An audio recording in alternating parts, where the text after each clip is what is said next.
What up gamers, I'm Sir Mav and welcome back to another Anthem video. Yesterday we had a live stream with the Dream Team Stream Team, yes, that was a thing yesterday, which included Ben Irving, Chad Robertson, Mike Gamble, and the legendary Mark Dara. Within this stream, the Dream Team discussed the Day 1 patch notes that went live yesterday, some favorite bug fixes going into this patch, answering some questions from the chat, and what I found most exciting was the future content we could see in the next patch. I've included the link in its entirety of the patch notes down in the description box below so you can read all about the new bug fixes and gear changes that just went into the game. But today I want to discuss what these new changes are that will be coming into the next patch, not the one we just had that came into the game. So if you enjoyed this video, tap fire subscribe and hit that notification bell for future updates on Anthem. If you want to help support the channel further, leave a like and let me know your thoughts down below in the comments section on what you think of these future updates. Before I get into the intel, it's important to note that these are additions that the dev team wants to get into the next patch update, but it's not guaranteed. The team wants to ensure that it is polished and ready for it to be installed into the full game before it goes live. With that, the first topic is Stronghold Vanity Chests. The thought process behind this is around the fact that the team had been getting some feedback from the community that they wanted the ability to have vanity items such as vinyls that would allow them to showcase their accomplishments within Anthem. One way of doing this is through these Stronghold Vanity Chests. How exactly will this work? Well, let's run through it. Basically, at the end of every stronghold, there will be these 4 chests that a player can unlock with a key. You acquire this said key by completing what Ben called daily objectives. There could be other ways later on, but at the moment Ben stated this is the current plan in the stream. You will only be able to use one key and open one chest every time you complete the stronghold, but here's the kicker.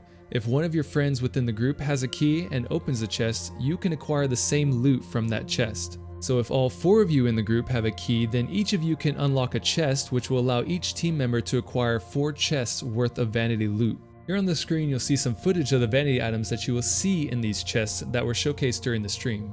Now here's another thing that Ben stated about these chests. They will be random exhaustive, meaning that you will never receive a duplicate vanity item.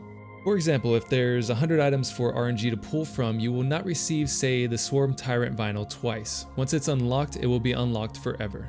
My only concern here is what happens when we open these chests enough times that we acquire all the vanity. Of course you will have such things as ember and other crafting materials that may come from these chests, but after you acquire all the items, will there be something else, such as coin, that will provide us with enough incentive to continue opening these chests and acquiring these daily objectives to obtain that key? If it's a fair amount of coin, I can see this being incentive enough, but I want to hear from you. What do you think?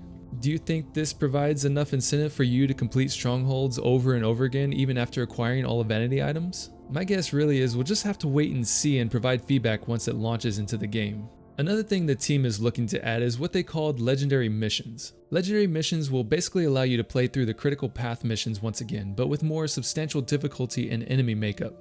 So instead of having to go to quick play, this will allow us to play these amazing missions over, but with more extreme encounters and apply a different balance to them for max pilot level stats. Ben also stated that they were thinking they start off with the first 3 missions and then see how the community reacts from there. If they work and the community feedback is relatively positive, then they will move forward to launch legendary missions for the entire critical path. So really with this kind of update, it's up to us as consumers of this content to provide the feedback to the dev team on whether or not this is beneficial to us or not, and as well as fun. Because if the content is not keeping us engaged and allowing us to have fun within the game, then what's the point really?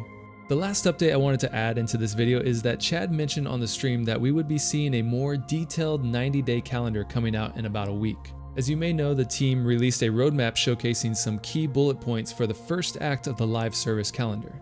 So now the team is looking into making this calendar more detailed so we as a community can have a better understanding of what we can expect in the upcoming months with these updates.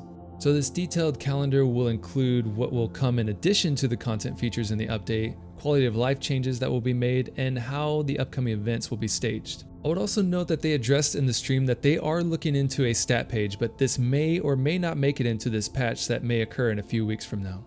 As with anything, they want to make sure it works and that it's polished when installed into the full game. And that's it for today, gamers. I've linked the YouTube video of the latest live stream down in the description box below. You'll definitely not want to miss out on the great commentary from Mark Dara and the rest of the team. Official launch day is upon us and it's time to jump back into Anthem. Until next time, gamers, this is Sir Mav, signing off.